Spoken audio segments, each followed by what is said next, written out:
sweat soaking through his shirt. While Sean looked like he might run at any moment, Reginald's badge glinted again in the sunlight, a reminder that the game had shifted completely. "Here's the part you need to understand." He set his voice low. "But carrying real power doesn't come from fear. It comes from service, from protecting people, not intimidating them. And when you fake authority, when you cross that line, there's always a reckoning." Linda shook her head violently, her denial collapsing into a desperate plea. "This isn't how it's supposed to go. You weren't supposed to fight back." Reginald met her eyes one final time, and his words landed like a hammer. "That's because you never expected to meet someone who knows what real authority." Looks like the neighborhood was silent again. Stunned by the revelation, camera zoomed tighter. What had started as a petty HOA stunt was now national news material. But the situation wasn't over yet, because real police sirens were already echoing down the block, and the truth was about to become official. The sound of sirens rolled down the block, sharp and undeniable, breaking through the hot Texas air like a warning bell. Red and blue lights flickered in the distance, growing brighter with each second. The neighbors stirred, shifting from their porches and sidewalks, their phones tilting to capture the moment that would decide how this standoff ended. Eddie knelt on the driveway, hands cuffed behind him, his bravado completely gone. Sean had retreated to the curb, head in his hands, muttering curses to himself and Linda. Her face pale, her voice shaky, was trying to hold on to whatever control she thought she still had. You can't do this," she stammered. "The police will side with me. They know me. I'm the president of this HOA." Reginald adjusted his stance, keeping Eddie restrained with ease. His voice was steady, matter-of-fact. "Linda, the only thing they'll know is that you called in imposters to intimidate a homeowner, and they'll know because your whole neighborhood watched you do it." He tilted his chin toward the crowd. "Every single phone out here is evidence." Linda glanced around wildly. It was true. Neighbors on all sides had their cameras up. Some whispered into phones, likely live streaming, others simply recorded, capturing every word, every flicker of panic on her face. The Hendersons, still on their porch, shook their heads in disbelief. "She's finished," Mr. Henderson muttered. His wife nodded. "It's all on tape." Reginald leaned slightly toward Eddie, who was trembling. "Stay still when the officers arrive. I'll turn you over. Don't make this harder on yourself." Eddie didn't argue. His fight was gone, replaced by the dread of what was waiting for him once the flashing lights reached the driveway. The crowd buzzed louder as the patrol cars finally pulled up, two of them tires crunching against the asphalt as they parked diagonally across the street. Doors opened and uniformed officers stepped out, hands near their belts, eyes scanning the scene with suspicion. "Hands where we can see them." One officer barked. Reginald immediately raised his free hand, still holding Eddie securely with the other. His voice was calm and clear. "Officers, I'm Special Agent Reginald. Carter FBI badge is in my pocket, identification ready. The man in my custody attempted to impersonate law enforcement and assaulted me on my property." The officers hesitated, their eyes darting from the badge glinting in Reginald's wallet to the neighborhood full of witnesses. One officer, a broad man with dark hair, stepped closer. His hand out. "Let me see your credentials." Sir Reginald nodded slowly, reaching into his pocket and producing his ID. The officer studied it carefully, then looked back at Reginald. Something in his face shifted, respect mixed with relief. "All right," the officer said firmly. "You're good. We'll take him from here." The crowd broke into murmurs again, relief mixing with excitement. Phone zoomed in as the officers lifted Eddie to his feet, cuffed behind his back, and walked him toward the squad car. Linda's voice cracked desperation, pouring out, "Wait. No, he's not the criminal here. Reginald is. He's twisting everything. You have to believe me." Another officer, a younger woman with sharp eyes, stepped toward Linda. "Ma'am, we've got multiple witnesses, and from what I see, this looks very bad for you. Did you authorize these men to act as law enforcement?" Linda's mouth opened, but no words came. The crowd murmured louder. Neighbors calling out, "She brought them here. We saw it. She told them to arrest him." The officer's expression hardened. "Ma'am, you're going to need to step aside if you continue to interfere. We'll have to treat this as obstruction." Linda's shoulders slumped. Her fight, draining her authority once absolute in the eyes of her HOA board, meant nothing under the flashing red and blue lights. Reginald kept his composure, standing tall, as Eddie was loaded into the back of a squad car. Sean stood off, to the side, hands raised, nervously muttering, "I didn't touch anybody. I swear I'm done. I just want to go home." One officer approached him. "We'll need your statement, don't move." The crowd was no longer silent. Neighbors whispered, cheered softly, or simply stared, unable to believe the spectacle that had played out in their quiet community. Children clung to their parents, eyes wide, taking in the lesson that authority could be faked and exposed. Reginald finally spoke, his voice rising just enough for the neighbors to hear. "This is why you don't let fear dictate your choices. Real authority doesn't hide behind fake vests and intimidation. It serves, it protects, and it answers to the truth." The younger officer glanced at him with something close to admiration. Before turning back to her unit, Linda, however, couldn't let go. She shouted one last desperate plea. "You think you've won, Reginald, but people like you don't belong in neighborhoods like this."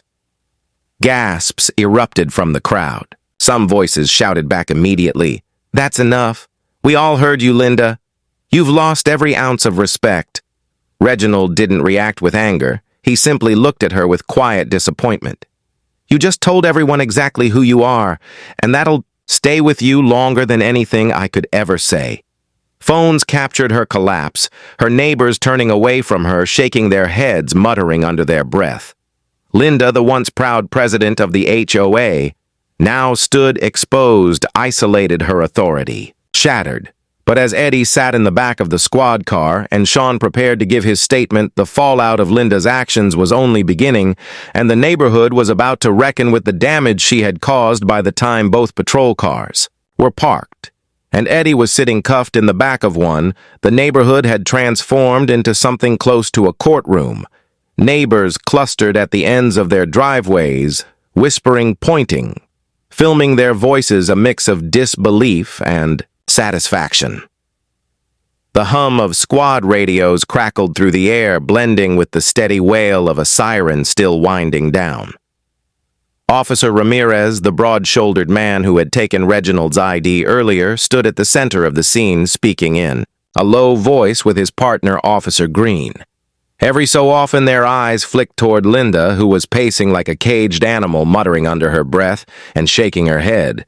Reginald stood calm and upright near his front steps, hands clasped loosely. Behind his back, he hadn't moved since Eddie had been loaded into the squad car, and he didn't need to. His stillness radiated more authority than Linda's frantic pacing ever could. Finally, Officer Ramirez walked over to him. "Agent Carter, appreciate your cooperation. We've confirmed your credentials with dispatch from the looks of it. You handled this situation by the book." Reginald gave a slight nod. "My goal was to keep it from escalating further. He came at me with cuffs. I had no choice but to detain him until you arrived." Ramirez sighed. "Well, the good news is, we've got everything on tape between your neighbor's recording and our body cams. It's a pretty airtight case. Impersonation, unlawful restraint, trespassing, conspiracy. We'll let the day sort the charges." Reginald glanced at Linda, who froze under his gaze. "Don't forget instigation," he said evenly. Ramirez followed his look. "Yeah, we're not ignoring her, Roel." He raised his voice toward the younger officer. "Green, bring her over." Here the crowd murmured again, buzzing with anticipation. Officer Green approached Linda. "Ma'am, we need to speak with you." Linda lifted her chin, trying to mask her fear with indignation. "This is a misunderstanding. I was only trying to maintain community standards. That's my job. I didn't commit a crime." Green's tone stayed neutral but firm. "Ma'am, your job doesn't involve authorizing private citizens to impersonate law enforcement. We'll need you to come with us and provide a statement downtown." Gasps rippled across the neighborhood. Someone whispered, "They're taking her in." Another muttered about time. Linda's composure cracked. "You can't arrest me. I'm the HOA president." Reginald's voice cut through her outburst. "Calm but devastating, that title doesn't place you above the law. If anything, it means you should have known better." Phones zoomed in, capturing her face as the truth sank in. Green placed a hand gently on her arm, guiding her toward the squad car. She resisted at first, pulling back, but the officer's grip tightened just enough to show she didn't have a choice. The neighbors muttered again, some recording, others whispering as Linda was escorted past them, her authority stripped away in real time. Sean, still lingering at the curb, spoke, up nervously. "Am I going to jail too?" Ramirez turned to him. "We'll need a full statement from you, depending on your role. That'll determine whether charges stick. Best thing you can do is cooperate." Sean nodded quickly, wiping sweat from his forehead. I'll tell you everything. I didn't want this to go this far." Ramirez gave him a curt nod before signaling another officer to escort him aside. Reginald exhaled slowly, finally letting some of the tension leave his shoulders. The neighbors' voices swirled around him, a mix of admiration, relief, and quiet awe. A few clapped softly. One man called out, "You handled that better than anyone else could have." He didn't respond to the applause. He simply looked at the officers and asked, "What happens next?" Ramirez answered, "We'll book Eddie and Linda. Get their statements and file charges. Sean's involvement will depend on what he admits. After that, it's up to the courts. You'll likely be asked to testify." Reginald gave another nod. "That's fine." His eyes swept across the neighborhood, meeting the stares of his neighbors. "The important thing is that this street is safe again." Officer Green stepped closer, lowering her voice. "You know, Agent Carter, we don't usually walk into scenes like this where the suspect's already cuffed and detained. You made our job a lot easier today." Reginald's tone stayed professional. "I didn't want blood on anyone's hands. That's always the goal, control without chaos." But the irony wasn't lost on him. The neighborhood was far from calm for years. Linda had ruled with an iron fist disguised as community, leadership. And tonight that illusion had shattered in front of every single resident. The Hendersons whispered to each other, their eyes on Reginald. "He's not just a neighbor anymore," Mrs. Henderson said softly. "He's the one who protected us from." Her husband nodded. People are going to remember this as the squad cars prepared to pull away, one carrying Eddie and the other Linda. The crowd lingered, unable to look away. The flashing lights painted the brick homes in red and blue, a reminder that their neighborhood had changed forever. In a single afternoon, Reginald stood tall, silent, his gaze fixed on the departing cars. He hadn't asked for any of this, but he knew the fallout was only beginning. But what no one on that street realized, yet, was that the aftermath, the fallout in the days that followed, would change their community far more than this one confrontation ever could. The following days in Plano felt like the neighborhood was living under a magnifying glass. The flashing lights may have left, but the tension hadn't. What had played out in Reginald's driveway didn't just end with two people in the back of squad cars. It spread through the block like wildfire by Sunday morning. Everyone had seen the videos. Clips were circulating on Facebook groups shared on Nextdoor, even making their way to local news stations. The headline scrolled across one Dallas news channel, HOA, president detained after confrontation with FBI agent neighbor, for neighbors who had quietly resented Linda's heavy-handed approach. It felt like vindication. Mrs. Henderson waved at Reginald from her porch the next morning, her voice carrying across the street. "You did this community a service. Don't you forget it." Others weren't as vocal, but their glances spoke volumes. Some looked at Reginald with newfound respect, others with unease because no one had expected that the man who waved politely while mowing his lawn was an FBI agent capable of handling danger with surgical precision. Linda's absence was glaring. Her house sat dark, the blinds drawn, her car gone. The HOA board sent out a carefully worded email. By Tuesday, the association will be conducting a special meeting to address recent events and determine next steps in leadership. Neighbors read between the lines. Linda was finished. But the fallout wasn't just about Linda. Eddie's mugshot had been plastered across local news sites. His background revealed a trail of minor criminal charges, petty theft, disorderly conduct, unpaid. Fines, nothing suggested authority, but everything suggested desperation. Sean, meanwhile, was cooperating fully, giving statements to police about how Linda had recruited them with promises of community enforcement pay. He admitted she had stoked there. Egos told them the neighborhood needed strong men to keep people like Reginald in line. The revelation disgusted most neighbors in hushed conversations over hedges and driveways. The truth spilled out. Linda had been complaining about Reginald for months, using coded language. Hinting that he wasn't a good fit for the neighborhood. By Wednesday, a group of residents gathered in the community park for an informal meeting. Reginald hadn't planned to attend, but when he walked by on his evening jog, the group waved him over. Agent Carter, one man called out, his tone respectful. "We just want to thank you. What you did? It showed us all what was really going on." Reginald slowed, catching his breath, shaking his head. "I didn't do it for recognition. I did it because it was the right thing to do. I live here too. My family lives here, and I wasn't about to let intimidation rule this street." A woman holding her daughter's hand spoke up. "But it's bigger than that. You showed us that fear only works if we let it. Linda's been making people feel small for years, and no one pushed back until you." Reginald's gaze softened. He crouched slightly, so he was eye level with the little girl. "That's the lesson you need to remember. Bullies get power when good people stay quiet. But when you stand your ground, when you speak truth, fear loses its grip."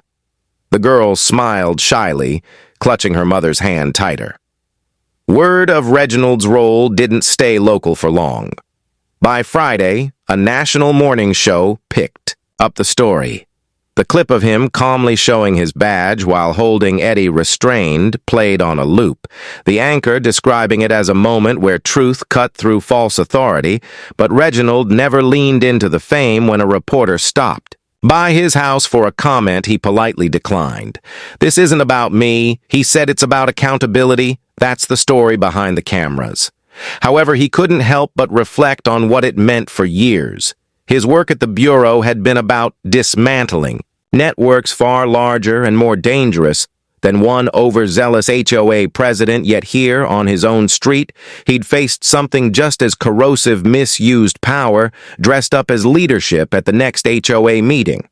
The board voted unanimously to remove Linda. From her position, her chair sat empty, symbolic of how far she had fallen. A new president was chosen, someone quieter, humbler, someone who promised transparency and collaboration. Still, the wound lingered. The neighborhood wasn't going to forget the day its leader had tried to weaponize fake authority against one of their own parents, talked about it with their kids, teachers at the local elementary school, even used it as an example in class discussions about honesty and responsibility. For Reginald, the fallout was less about Linda's downfall and more about the conversations it sparked. Neighbors who had barely spoken to one another were suddenly talking about what community meant, what leadership should look like, and why accountability mattered. One evening, as he stood watering his front lawn, Marcus, the teenager who had live-streamed the whole incident, approached him. "Mr. Carter," he said almost shyly, "that video's at 1 million views now. People keep saying you're a hero." Reginald smiled faintly. "I'm not a hero, Marcus. I'm just a man who refused to be bullied." Marcus tilted his head. Thoughtful. "Yeah, but you showed us all how to do it." Reginald looked down the street where kids were riding bikes again and neighbors were chatting on porches. The block wasn't perfect, but it felt lighter now, freer somehow. "Maybe that's the real win," he said quietly.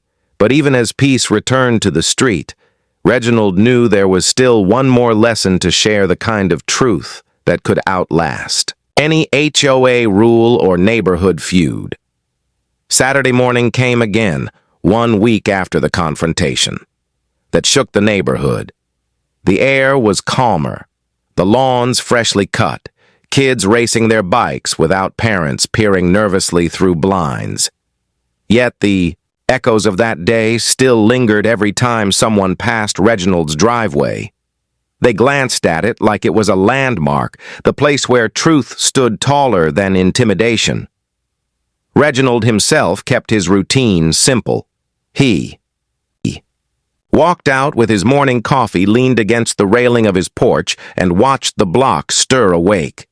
He hadn't sought out attention, but the neighborhood gave it to him anyway. A neighbor waved as she loaded groceries into her car. A man mowing. His lawn raised a hand in thanks. Even people who had never spoken to him before now offered nods of acknowledgement, but Reginald didn't bask in it. He wasn't wired that way. What sat on his mind wasn't pride. It was the lesson he wanted his community to carry forward that afternoon. The HOA board called a special neighborhood gathering in the community park. Word spread quickly, and nearly every household sent someone. Families sat on folding chairs. Children ran in the grass, and a sense of anticipation filled the air when Reginald arrived. Conversations hushed. He wasn't there as an official speaker, just as a neighbor, but the board chair, a quiet man named Harold Jennings, who had just been voted interim president, asked him to address the group. Reginald hesitated at first, then stepped forward. He didn't raise his voice much, but the crowd leaned in, hanging on his words last week. He began, "We all saw what happens when authority is fake, when power is used to intimidate instead of protect. And the truth is, it could have gone very differently. Someone could have been hurt. Kids were watching phones, were recording lives, could have been ruined far worse than they already were." He paused, scanning the faces, some solemn, some curious, some ashamed. What I want you to take away from that moment isn't about me. It isn't about the FBI. It's about the kind of neighborhood we want to live in. Do we want fear to govern our streets, or do we want respect and accountability? Murmurs of agreement rippled through the crowd.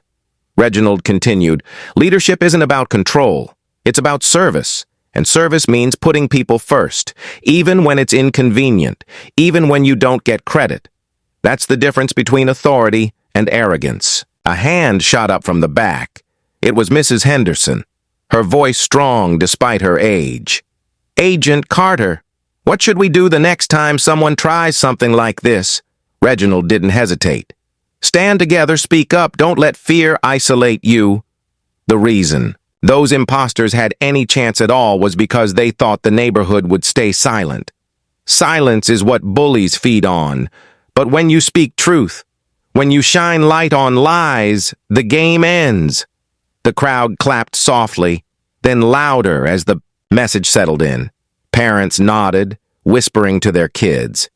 The teenagers, including Marcus, filmed from the back, capturing every word for a new live stream. Reginald looked down at Marcus. "You keep posting those videos, young man, but make sure they're not just about drama. Use your platform to spread truth, to show people what accountability looks like." Marcus grinned. "Yes, sir. That's the plan." As the gathering ended, people lingered, talking with one another more than they had in years. Strangers introduced themselves, shaking hands, asking about families. The tension that once defined their street seemed to dissolve into something else. Connection. Later that evening, Reginald returned home. The sun was setting, casting a golden light across the quiet block. He stood for a moment at the end of his driveway, the same spot where everything had gone down just days earlier. The memory of Eddie's cuffs, Linda's shouts, and the flashing red and blue lights was still vivid, but now that space symbolized something else, a turning point. He thought back to his years in the Bureau, the endless briefings about criminal networks, the dangerous missions, the times he had stared into the eyes of men who lived on fear and power, and it struck him that sometimes the battles that mattered most weren't fought in foreign cities or dark alleys. They were fought right at home on the streets where children played and families built their lives. He whispered quietly to himself, almost as a prayer. The truth always comes to light. The sound of children laughing down the block pulled him back. He smiled faintly, picked up the empty trash can by the curb and walked it back to his garage, because life was moving forward, and that was the point for those who had watched the standoff unfold. The moral was clear.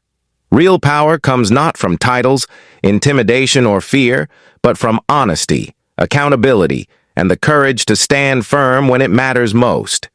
If you're watching this story right now, ask yourself in your own community, in your own life. Are you building with fear or with respect? Are you staying silent or are you speaking truth when it's hardest?